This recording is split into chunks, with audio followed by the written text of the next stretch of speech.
Halo sahabat Pitix, hari ini kita akan belajar tentang metode ilmiah. Metode ilmiah adalah suatu prosedur atau cara pemecahan masalah dengan menggunakan langkah-langkah yang telah tersusun secara sistematis. Nah, berikut ini urutan setiap langkah dari metode ilmiah. Tahap ke-1 ada rumusan masalah, berupa kalimat pertanyaan tentang objek penelitian IPA. Contohnya, bagaimana pengaruh intensitas cahaya matahari pada pertumbuhan kecambah? Tahap kedua ada kajian literatur. Seluruh kegiatan mencari informasi, fakta, dan teori dari objek penelitian yang akan diteliti. Bisa dari buku teks, jurnal, koran, dan media informasi lainnya. Tahap ketiga ada observasi atau pengamatan. Kegiatan mengamati objek penelitian. Tahap keempat ada hipotesis. Adalah dugaan atau jawaban sementara. Ciri-cirinya adalah berbentuk kalimat pernyataan. Selanjutnya, tahap kelima, yaitu menetapkan prosedur atau rancangan percobaan. Berisi urutan langkah kerja atau percobaan atau eksperimen yang dapat menggambarkan secara tepat pekerjaan yang harus dilakukan. Tahapan keenam, ada eksperimen atau percobaan. Tahapan yang memiliki tujuan untuk menguji hipotesis. Pada proses ini, kalian akan mengumpulkan data melalui survei, data angket, wawancara, atau eksperimen di lab. Yang ketujuh, ada mengolah dan menyajikan data. Dari data yang dikumpulkan, kita olah dan sajikan dalam bentuk tabel, grafik, ataupun diagram. Yang kedelapan, ada menarik kesimpulan. Dari data yang sudah diolah, biasanya akan terdapat pola-pola tertentu. Pola-pola itu kemudian bisa kita jadikan sebagai kesimpulan dari suatu penelitian. Kesimpulan berisi kalimat pernyataan yang menjawab pertanyaan dari rumusan masalah. Dalam merancang percobaan atau penelitian, kita perlu menentukan variabel penelitian. Terdapat 3 jenis variabel penelitian, yaitu variabel bebas, variabel terikat, dan variabel kontrol. Variabel bebas adalah perlakuan yang dibedakan atau divariasikan terhadap objek penelitian.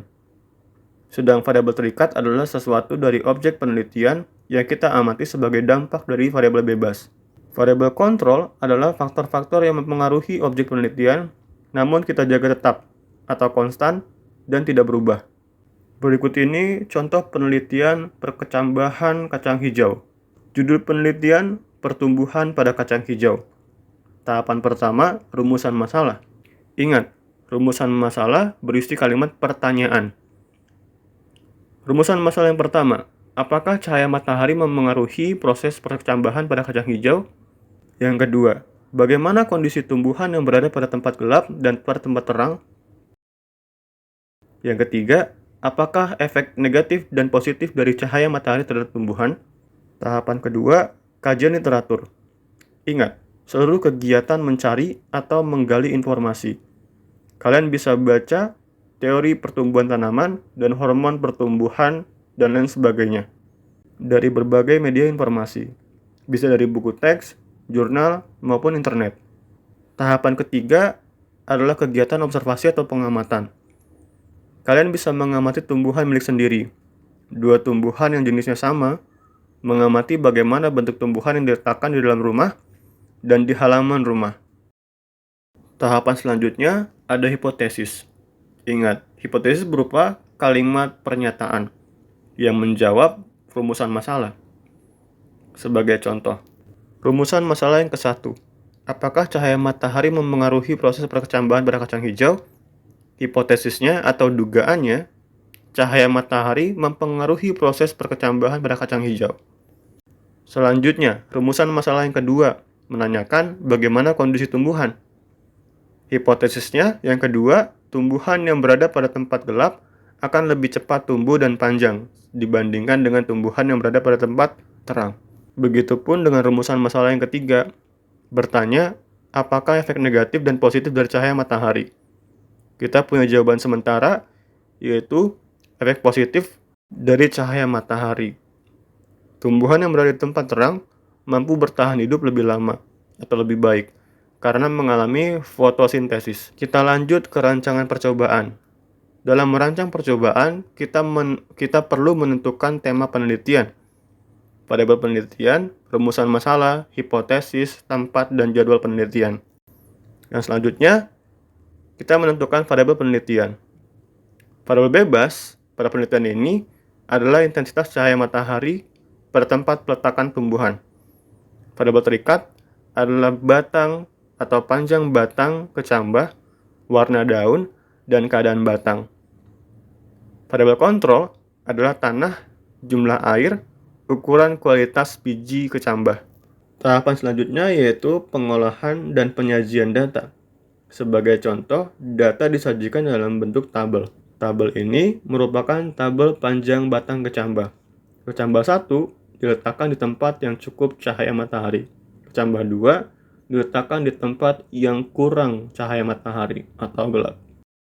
Dari data tinggi batang ini, kita bisa melihat adanya pola tertentu, di mana tinggi batang kecambah yang diletakkan di tempat gelap itu mengalami pertambahan tinggi yang lebih besar daripada kecambah ke-1. Kita lanjut ke langkah terakhir, yaitu menarik kesimpulan. Ingat, kesimpulan berisi kalimat pernyataan yang menjawab pertanyaan dari rumusan masalah. Kita punya rumusan masalah ada 3.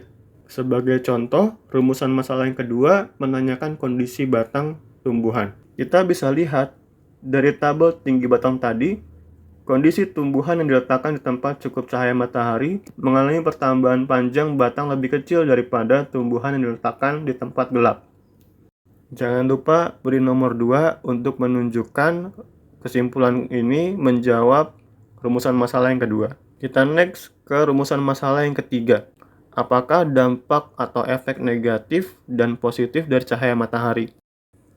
Dari data dan kajian literatur, kita bisa menjawab rumusan masalah yang ketiga, yaitu efek positif cahaya matahari terhadap proses percambahan adalah membantu jalannya fotosintesis. Namun, dari data penelitian, adanya cahaya matahari juga menghambat proses pertambahan panjang batang. Hal ini dikarenakan kerja hormon auksin pada tumbuhan terhambat oleh karena adanya cahaya matahari. Terakhir, jika kamu suka dengan penjelasan video ini, klik tombol like, share ke temanmu, dan subscribe channel ini. Jika ada hal yang ingin kamu tanyakan terkait penjelasan saya, silakan komentar di bawah. Thank you and see you.